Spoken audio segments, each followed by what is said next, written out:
주님 감사합니다. 이제 전반기, 상반기 우리 로마서 강의 이때까지 인도하여 주시고 함께 해주시다가 오늘로서 이제 상반기를 마지막 시간으로 합니다. 오늘 3장을 볼 텐데 주님께서 인도해 주셔서 복음에 대해서 한 번 더 한 걸음 더 들어갈 수 있게 해주셔서 복음에 대한 은혜를 한 번 더 깨달아서 우리의 삶 가운데 흔들림이 없이 굳건하게 우리의 이 진리의 말씀이 기초가 잘 세워질 수 있는 시간 될 수 있도록 인도해 주시옵소서. 감사드리며 예수님 이름으로 기도드립니다. 아멘. 오늘은 3장 원래 19절부터 31절까지 봐요. 그래서 끝까지 한 절 한 절 보지는 않고 내용이 이렇게 반복되는 부분도 있고 하니까 중간중간에 이렇게 보면서 다른 성경 말씀도 같이 보면서 봅니다.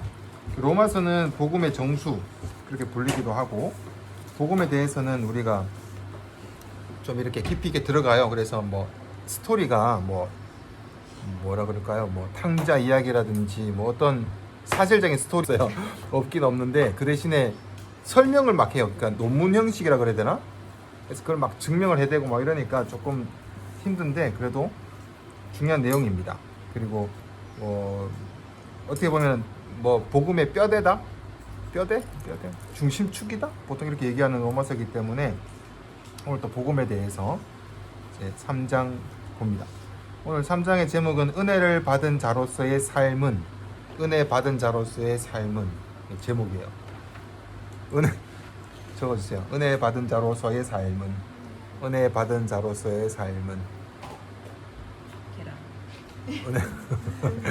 은혜 받은 자로서의 삶은 그 은혜는 구원이겠죠? 복음 구원을 들은 자 은혜 받은 자의 삶을 어떻게 살아가야 되냐 그런 내용으로 이제 연결돼야 되겠죠?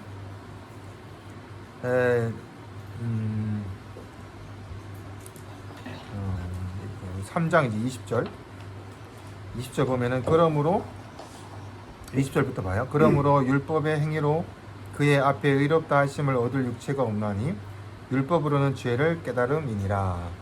여기서 율법이라는 내용이 나오는데 율법이 제일 처음에 주어진 때가 언제죠? 제일 처음에 율법을 받은 때. 네, 십계명.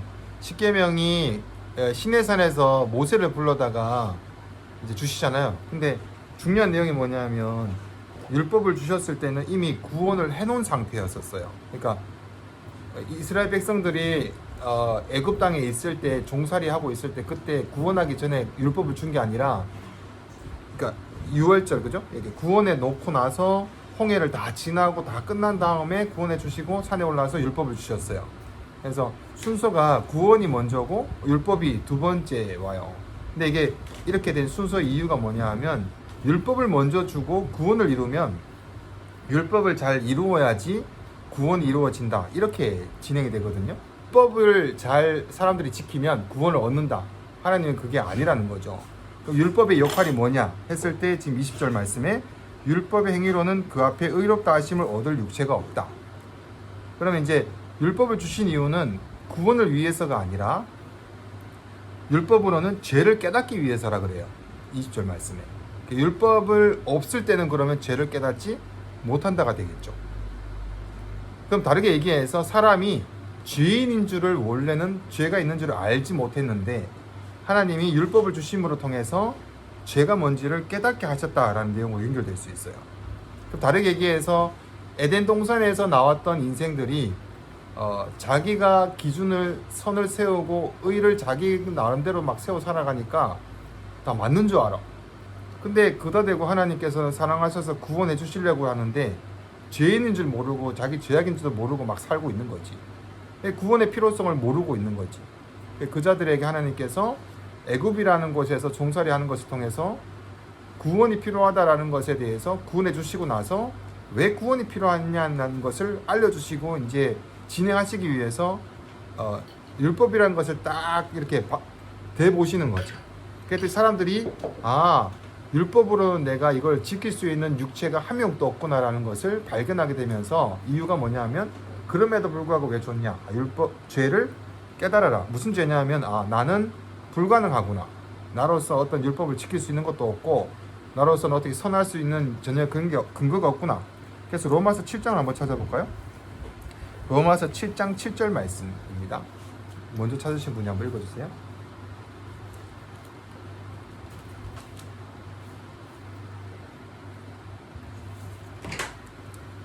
로마서 7장 7절 말씀. 그런즉 우리가 무슨 말을 하리요? 율법이 죄냐? 그럴 수 없느니라. 율법으로 말미암지 않고는 내가 죄를 알지 못하였으니 곧 율법이 탐내지 말라 하니 하지 아니하였더라면 내가 탐심을 알지 못하였으니.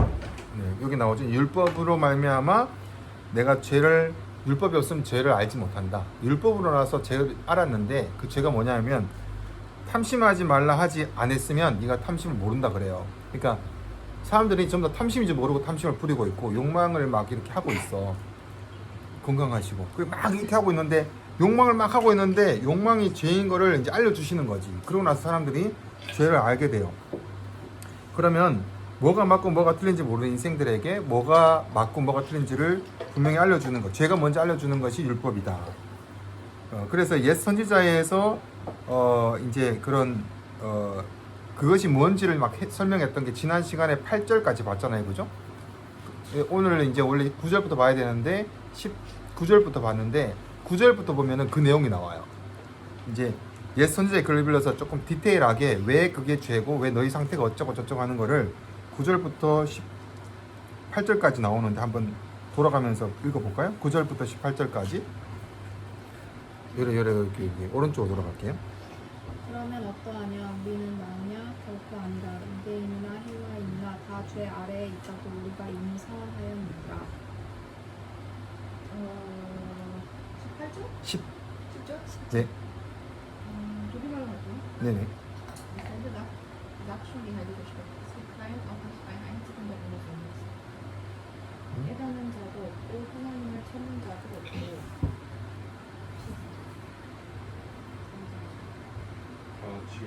지옥과 함께 무익하게 되고 손을 행하는 자는 하나도 없도다. 그들의 목구멍은 열린 무덤이요 그 사람이 속임을 일삼으며 그리스라는 독사의 독이 있고 그 입에는 저주와 악독이 가득하고 그 바른 피 흘리는 데 빠른지라. 16절. 파멸과 고통이 그 길에 있어. 빈빛은 빈 경지입니다. 그들의 눈앞에 하나님을 두려워하는 없는 영혼과 이런 인생이었다는 거죠. 이런 인생에게 하나님께서 율법이 구원이 필요한지를 알려주셔야 되는데 너희가 죄인 상태를 알려줘야 되는데 전혀 모르는 그 상황이죠.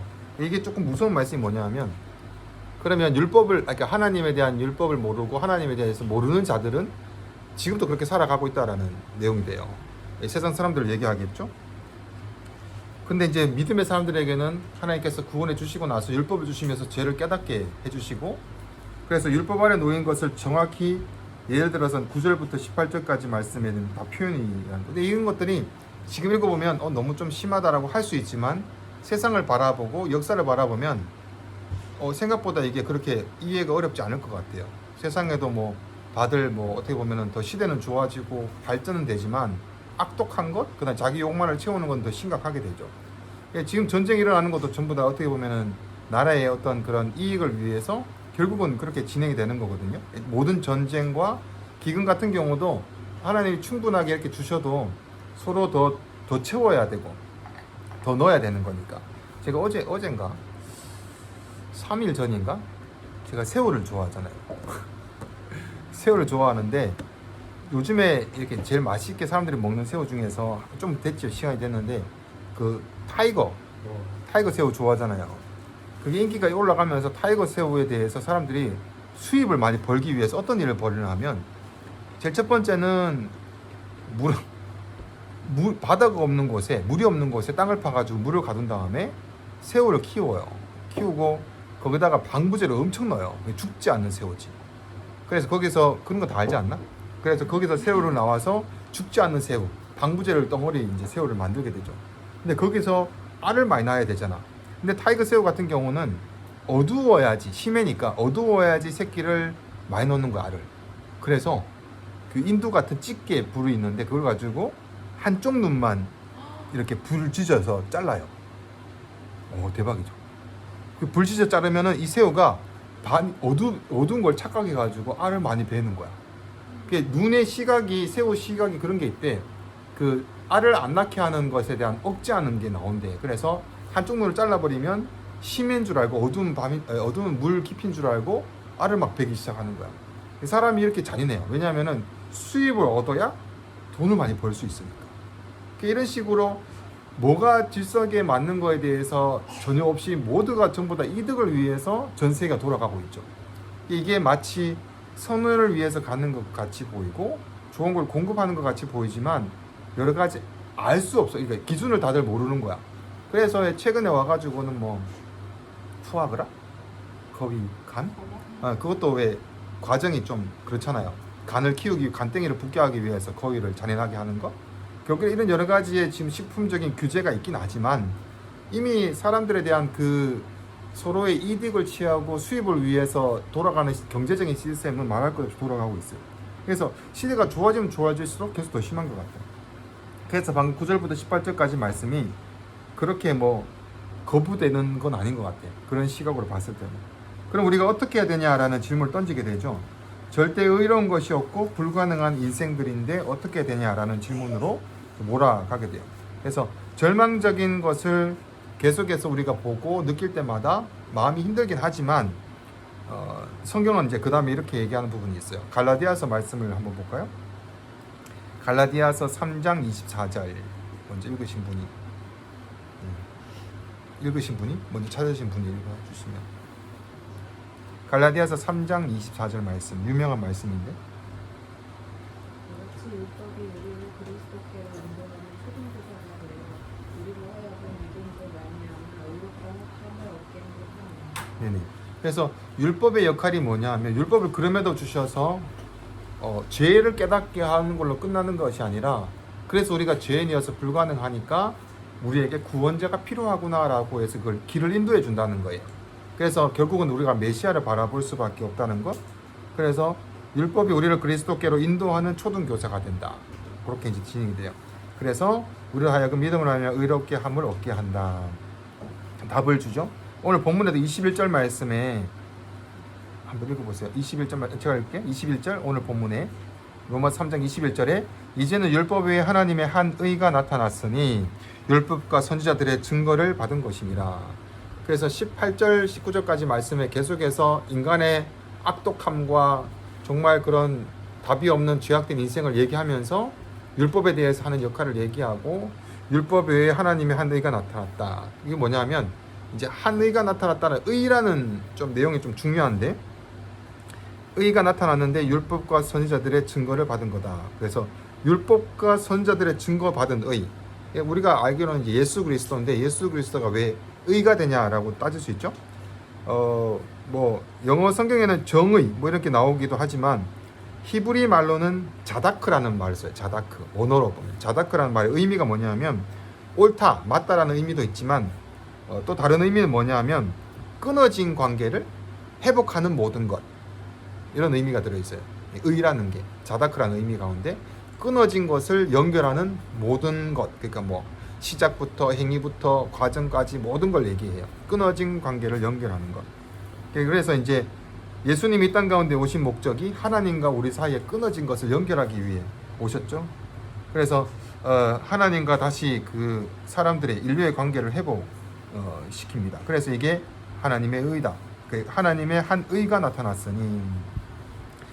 그래서 옛날에 우리가 누렸던 하나님 안에서의 놀라운 일들, 자유, 평안, 기쁨, 감격 이런 부분들, 이런 것들이 끊어지게 된 시작이 내가 선을 정하려고, 선악을 알게 한 나무를 먹으면서 그랬죠. 내가 선을 정하려고 하다가 관계를 다 끊어버려요. 그 끊어진 관계를 회복하기 위해서 찾아오시는 하나의 의, 그죠? 그게 의가 나타나게 됩니다. 그래서 모든 우리가 그러면 결국 오늘 거의 끝나요. 뒤에는 이제 예수 그리스도에 대한 얘기로 이제 쭉 나오거든요. 이 22절부터 24절 막 쭉 보면은 곧 예수 그리스도를 말미암아 31절까지 쭉쭉 예수 그리스도에 대한 얘기가 막 나와요, 이제.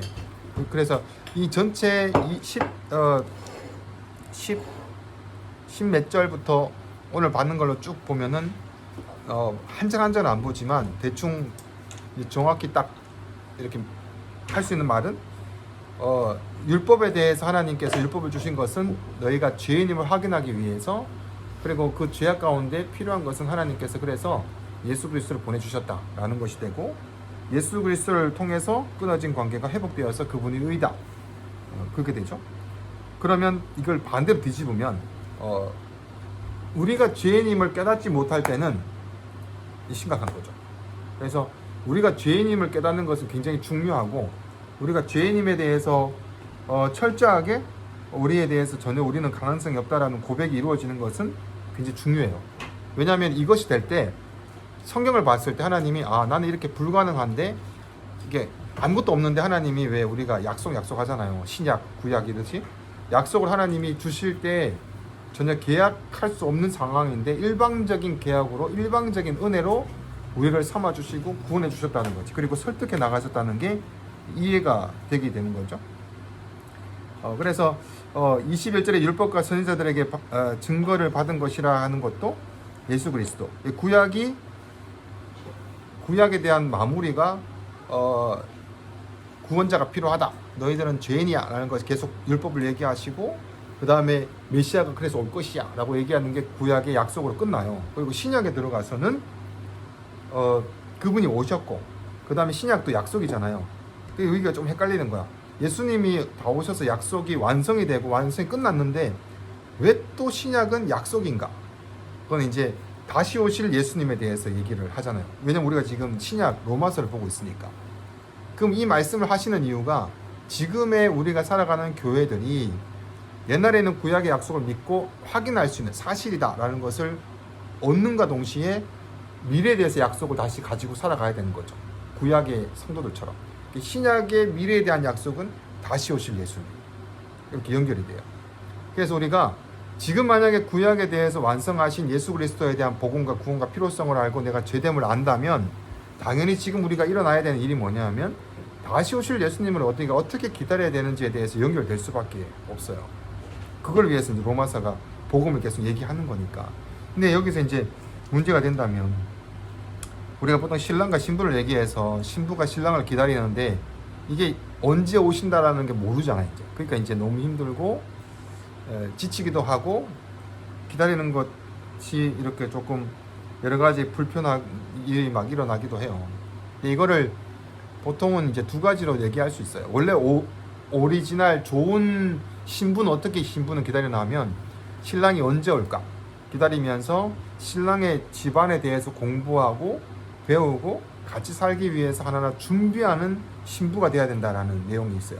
그리고 정절을 지키고 다른 남자 쳐다보지 아니하고 그 남자만 바라보면서 계속 오늘 오나 내일 오나 기다리는 그 사람에게는 계속해서 언제 올지 모르지만 하루에 안 오면 또 거기서 준비를 하겠죠. 근데 두 번째 신부는 어떤 신부나 하면 두려움에 떠는 신부. 예를 들어서 오늘 오면 안 되는데 내가 아직 준비가 안 됐는데, 이런 신부가 있을 수 있겠죠. 그래서 이런 신부는 이게 신랑이 올 때 신랑을 맞이할 준비가 안 된 자. 다르게 얘기해서 신랑만 바라보면서 고대하며 기다리기보다는 신랑이 아니라 다른 남자를 쳐다보는 여자. 그래서 다른 남자와 함께 지내는데 갑자기 들어오면 내가 큰일 나니까 조심스러워하는 신부. 그렇게 되면 이제 이 시간이 고통의 시간이 되는 거예요. 그리고 주님 오실 날을 기다리지 않는 시간이 되게 되죠. 그래서 신약에 보면은, 신약에 대한 구조 보면은 그래요. 뭐 예수 그리스도에 대해서 우리가 다 알잖아요. 마태, 마가, 누가, 요한복음 보면 굳이 복음서는 4번이나 다른 시각으로 다른 대상으로 계속해서 막 얘기하고 있어요. 그 다음에 사도행전은 예수님을 통해서 이 땅 가운데 교회가 어떻게 지내야 되는지에 대해서 막 얘기하고 있고, 그러니까 쉽게 얘기해서 예수님에 대해서, 예수님의 사실성이라고 하나, 우리 히브리서 요즘 보고 있을 때 구약에 대해서 예수 그리스도가 맞다라는 걸 계속 증명을 해 나가잖아요.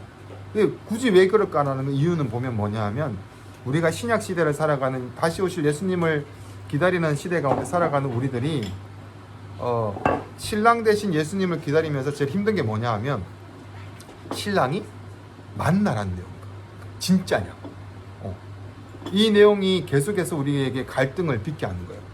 근데 진짜 예수님이 온다는 것을 믿고 신뢰하고 기다린다면 갈등보다는 오히려 정말 기다리겠죠. 근데 맞나? 예수님에 대해서 오시는 게 맞고 진짜 그게 사실성이 맞나에 대해서 히브리서의 말씀에도 계속 나오잖아요. 의심하고 힘들고 오래되면 오래될수록 혼돈이 되고 옆에 유혹이 찾아올 때 넘어지기도 하고, 그래서 이 사실성에 대해서 신약 성경은 굉장히 강조해요. 예수님이 진짜다.